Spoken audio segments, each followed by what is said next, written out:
انہوں نے ان کو کھانے پہ بلایا تھا اپنے محل میں. اسی ٹائپ کا بہت بڑا محل تھا. اب اتنا بڑا تو نہیں بنایا لیکن انہوں نے اپنی بیٹھک کے لیے یہ ڈیزائن چوز کی. تو یہ اس وقت کا ہے اور فرنیچر بھی تقریباً اسی وقت کا ہے. اور اس میں جتنا آپ فرنیچر اندر دیکھیں گے یہ کسی کی ٹانگ خراب تھی, کسی کا ہاتھ خراب تھا, کسی کی کوئی چیز ٹوٹی ہوئی تھی. تو یہ ہمارے اسٹور میں سارا فرنیچر تھا جس کو میں نے باہر نکالا, اس کو ریڈو کیا, اس کو واپس میں نے اسی جگہ پہ لگایا. اور یہ دروازہ جو آپ دیکھ رہے ہیں یہ ٹیک کا بنا ہوا ہے اور یہ ہینڈ کاروڈ ہے. اور یہ بھی اس کی بھی ہسٹری 100 ایئر سے زیادہ ہے. اس پہ نہ ہم نے کبھی پالش کی ہے, نہ ہم نے بس تھوڑے بہت مطلب ڈسٹ کر لیتے ہیں. باقی اس کی بیوٹی یہ ہے کہ it's in the original shape.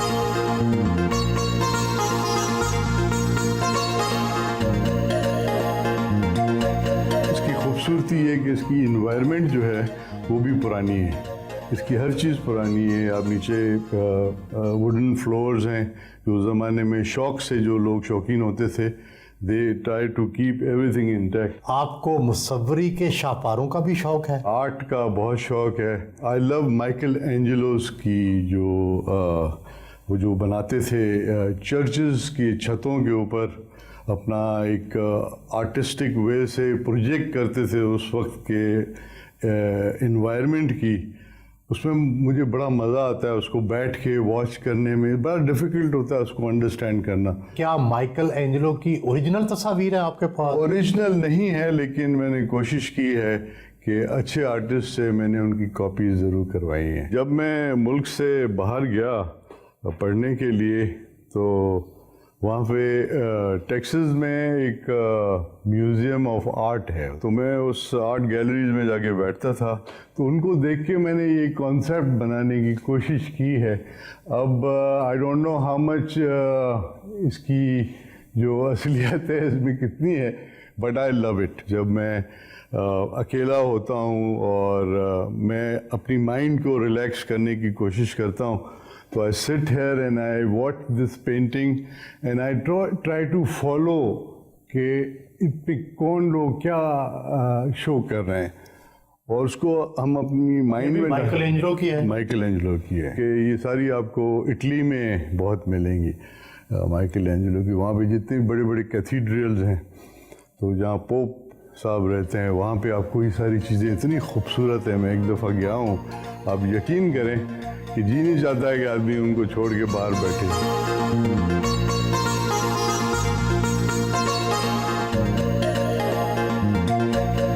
یہ جو آپ شینڈلیئر دیکھ رہے ہیں اس کی کوئی پرانی ہسٹری نہیں ہے لیکن یہاں پہ جو اوریجنل تھا جو باہر لگا ہوا ہے اس کی اتنی پرانی ہسٹری ہے. اور اس زمانے میں یہاں پہ بلبز نہیں ہوتے تھے, بجلی نہیں ہوتی تھی, تو اس کو ہم نیچے اتارتے تھے, اس میں کینڈلز ڈالتے تھے, کینڈلز کو جلا کے پھر ہم اوپر لے جاتے تھے. اب اس میں تو نیو ورژن ہے اس کا لیکن اس کو ڈھونڈنے کے لیے بھی مجھے بہت ٹائم لگا تھا. I went to different places. تو یہ میں نے دبئی سے لیا تھا ایک موراکن اسٹور سے, اور اس کو لانا جو تھا بڑا عذاب تھا کیونکہ اس کی ایک ایک چیز کو الگ کرنا ہوتا ہے, اس کو صحیح طرح پیک کرنا پڑتا ہے. آپ کو خود بھی شوق ہے interior designing? Yes, if I have time, I love to do that. تاکہ when I have guests in the house, they should have the best environment in the house.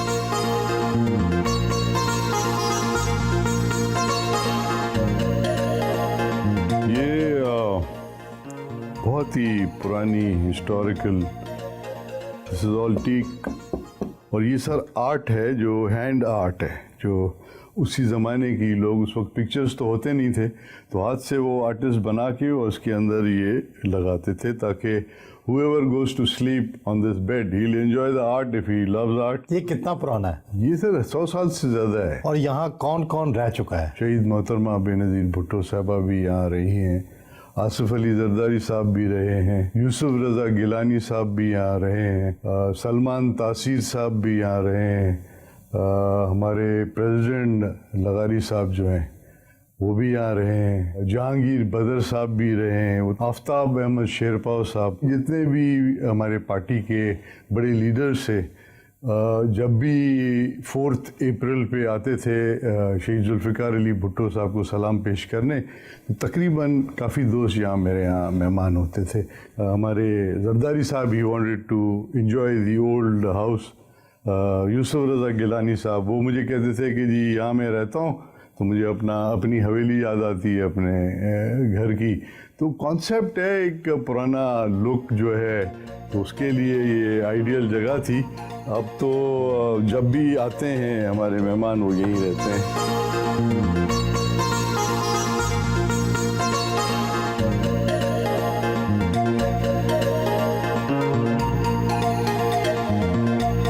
President Asif Ali Zardari صاحب نے مجھے مذاق میں ایک شرط رکھی تھی کہ نیکسٹ ٹائم جب میں آؤں گا اگر آپ کے پاس بیسمنٹ میں بنکر نہیں ہوگا تو میں آپ کے پاس نہیں ٹھہروں گا. انہوں نے مذاق کیا تھا. میں نے کہا سر اگر آپ سیریس ہیں تو میں وہ بھی تیار کرا لیتا ہوں. تو پھر اسی کانسیپٹ کو لے کے یہ ایریا بیسیکلی میں نے ابھی بھی آصف علی زرداری صاحب کے لیے، اس کی فیملی کے لیے رکھا ہوا ہے، بلاول بھٹو زرداری صاحب کے لیے اور ان کی سسٹر علی فریال ٹالپور صاحبہ کے لیے ہے کہ whenever they want to utilize it they can utilize it. تو کیا یہ وہی شہباز محل ہے جس کے تہہ خانے سے 400 کلو سونا نکلا تھا؟ یہ ایک ہمارے ٹی وی چینل کے اینکر صاحب نے مذاق کیا تھا اور میں تو اس کو مذاق ہی لوں گا کیونکہ 400 کلو گولڈ جو ہے وہ بہت بڑا اماؤنٹ ہوتا ہے. کیا آپ نے سٹور کیا تھا کبھی سونا یہاں؟ سوال ہی نہیں پیدا ہوتا 400 کلو سونا کس کے پاس ہوتا ہے. یہ تو ایک بیوقوفیت والی بات ہے. یہ بت پہرے دار کہاں سے آئے؟ پرانے زمانے میں یہ ایک آرٹ ہوتا تھا کہ اس زمانے میں ایسے ہی لوگ کھڑے ہوتے تھے. اس زمانے میں بندوقیں نہیں ہوتی تھیں تو وہ شیلڈ اور سپیئرز اور سورڈز لے کے وہ دروازے کے باہر کھڑے ہوتے تھے تاکہ وہ پروٹیکٹ کریں اس چیز کو. تو یہ ایک آرٹ ہے جو مجھے پسند ہے. میں نے دبئی میں دیکھا تھا، وہاں پہ ایک اسٹور تھا جو یہ لوگ بناتے ہیں تو مجھے یہ بہت پسند آ گئے. پھر میں نے ان کو لیا، شفٹ کر کے ان کو یہ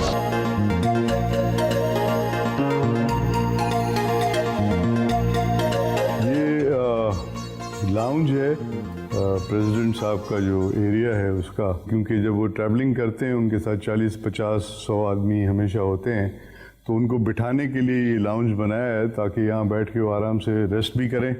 اس کے بعد وہ جو بھی سنیکنگ کرنی ہے، چائے پینی ہے، انوائرمنٹ کو بھی انجوائے کریں. اور یہ ان کا لیونگ روم ہے. جو بھی یہاں پہ ان کے مہمان ہوں گے وہ یہاں بیٹھ کے ریلیکس بھی کریں، انجوائے کریں. شیر تو مسلم لیگ نواز کا انتخابی نشان ہے. آپ نے کیوں اتنے سارے شیر رکھے ہوئے ہیں اپنے ڈرائنگ روم میں؟ میرا شوق ہے ہنٹنگ کا. تو کیا آپ نے شیر بھی مارے ہوئے ہیں؟ یہ جو آپ شیر دیکھ رہے ہیں اس کو میں نے ہی مارا تھا. افریقہ میں ان کی ہنٹنگ ہوتی ہے، اس کے لیے پرمٹ لینا پڑتا ہے افریقن گورنمنٹ سے. پلس وہاں پہ لوگ ہیں، ہنٹرز ہیں جو ہنٹنگ کراتے ہیں. اور جب آپ ان کو ہنٹ کرتے ہیں اس کے بعد پھر یہ آپ کو اسٹف کر کے بھی دیتے ہیں. وہ بھی پرمیشن لینی پڑتی ہے گورنمنٹ سے. اور پھر جب ہم اپنے ملک میں منگاتے ہیں اسٹف کر کے تو اس کے اوپر ڈیوٹی لگتی ہے کسٹمز کی. کتنے شیر مار چکے ہیں؟ کتنے چیتے مار چکے ہیں؟ ابھی تک تو یہ 2 بڑے شیر ہیں. یہ ایک وہ ہے جو لاسٹ 4 سال پہلے میں نے مارا تھا. اس کے ساتھ 2 لیپرڈز ہیں. یہ تو بڑا مہنگا شوق ہوگا. Not really. ساؤتھ افریقہ تھوڑا سا مہنگا ہے لیکن اگر آپ زمبیا چلے جائیں، یہ چھوٹے چھوٹے ملک ہیں جو غریب ملک ہیں اور وہاں پہ وہ کم چارج کرتے ہیں. کیا شیر کا شکار بہت مشکل ہوتا ہے؟ ہودے میں بیٹھ کر کیا جاتا ہے؟ محفوظ جگہ پر بیٹھ کر کیا جاتا ہے؟ کیا طریقہ کار اختیار کیا جاتا ہے؟ بیٹ لگاتے ہیں. کوئی بھی اینیمل جو اس کو مار کے اس کی پیسز گوشت کے نکال کے وہ لٹکاتے ہیں کسی ٹری کے ساتھ تو اس کی جو اسمیل ہوتی ہے اس پہ شیر باہر آتا ہے. تو یہ شیر جو تھا یہ اس کو تقریباً 4-4.5 گھنٹے میں نے ڈھونڈا. اس کی آواز آ رہی تھی لیکن نظر نہیں آ رہا تھا. ہم نے ٹریکنگ بھی کی، ٹریکرز تھے میرے ساتھ. پھر جب پتہ چلا کہ یہ وہاں جگہ پہ یہ بیٹھا ہوا ہے، یہ لیٹا ہوا تھا، جب ہم اس کے نزدیک جب گئے تو یہ کھڑے ہو گئے. اس وقت مجھے فیل ہوا کہ لائن از دی لائن. اور جب یہ شیر کھڑا ہوا تو اس کے بال بھی کھڑے ہوئے. اس کے بال کھڑے ہو گئے تو میرے بال بھی ہاتھوں کے کھڑے ہو گئے کہ اب اس کا اور میرا مقابلہ ہے، ادھر اس نے مجھے مارنا ہے یا میں نے اس کو مارنا ہے. تو اس کا ایک ٹیکنیکل وے ہوتا ہے شوٹنگ کا، اس ٹیکنیکل وے سے میں نے اس کو گولی ماری تھی جس سے یہ ڈیڈ شاٹ تھا. اور اس کے بعد اس وقت یہ ہمارے گھر میں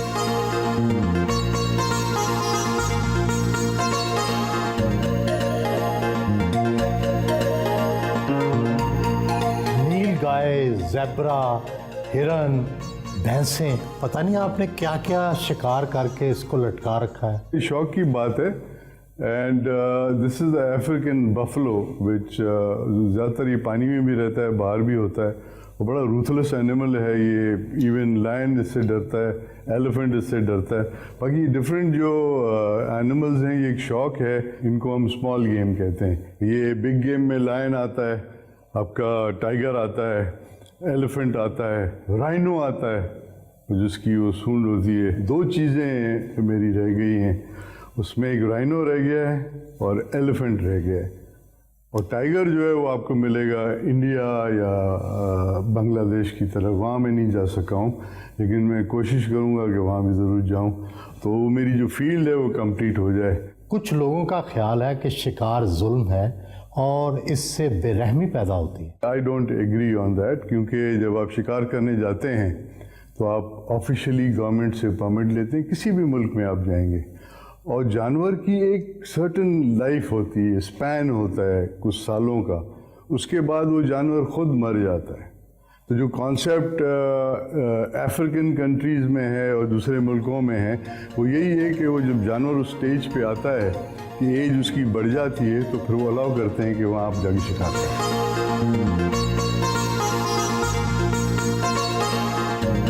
دس از مائی اسٹڈی سارٹ آف، اس کو آفس بھی آپ کہہ سکتے ہیں. But this is a place where you can sit and relax. And here we have these guns. Study کے ساتھ گنز. یہ ایک مطلب کلیکشن ہے، اور جو پرانی گنز ہیں، جو میرے بڑوں کی گنز ہیں جو اپنے زمانے میں شکار کرتے تھے، تو ان کو آج کل ہم یوز نہیں کرتے کیونکہ یہ بہت پرانی اور آج کل آپ کو ملیں گی نہیں. جیسے ہالینڈ اینڈ ہالینڈ ہے، جان ایونز ہے، بریٹا ہے، ڈفرینٹ کمپنیز ہیں، سیور ہے، تو ان کو ابھی میں نے پرزرو کیا ہوا ہے سارے، میجورٹی آف دا گن. کچھ میں جو نئی ہیں میں یوز کرتا ہوں ہنٹنگ پہ، لیکن these are very old and rare gun جو آپ کو بہت مشکل سے ملیں گی. یہ ایک کانسیپٹ ہے، یہ 410 اس کو کہتے ہیں. دس از دا اسمالسٹ بور جس پہ آپ فاختے وغیرہ ڈب ہنٹنگ پہ جا سکتے ہیں. اور یہ کتنی پرانی ہے؟ یہ ہوگی تقریباً آئی وڈ سے 70-80 سال پرانی تو ہے. اس کی قیمت کتنی ہوگی؟ قیمت سر آج کل تو یہ بناتے نہیں ہیں، these are all priceless guns. پھر بھی اندازاً میرا خیال ہے 40-50 لاکھ سے کم نہیں.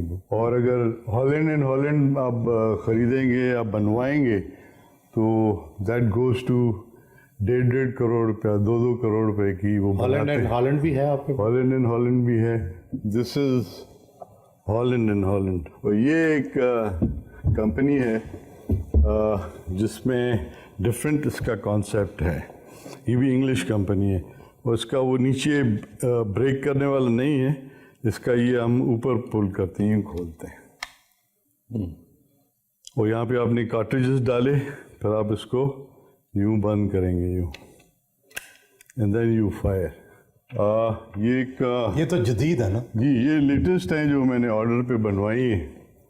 اور ان کے ساتھ یہ تو اس کے ساتھ this is a double barrel rifle. This is not a short gun, لیکن یہ ہے ڈبل بیرل.